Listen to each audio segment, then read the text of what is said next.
Latest chika Don Bell, lihim na nagkikita. Ayon sa isang psychic, nababibes daw niyang tuloy pa rin ang relasyon ng tambalang Don Bell ni Donnie Pangilinan at Bel Mariano. Off-cam, ito'y kahit wala namang opisyal na kumpirmasyon sa estado ng kanilang relasyon, katunayan kung magkahiwalay raw ang magpartner ngayon.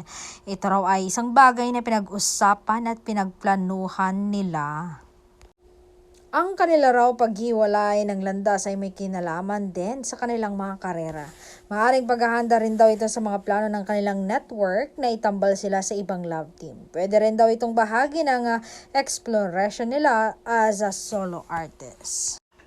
Dagdag pa nga ng psychic, bit daw naman talaga ng dalawa na maging tahimik lang ang kanilang relasyon. Bagamat feeling niya ay patuloy pa rin nagkikita ang dalawa ng palihim. Hirit pa niya, basa raw niya ay more than friends na ang status ng relasyon ng dalawa. Magiging struggle raw naman sa Don Bell ang gumawa ng pangalan outside of their partnership.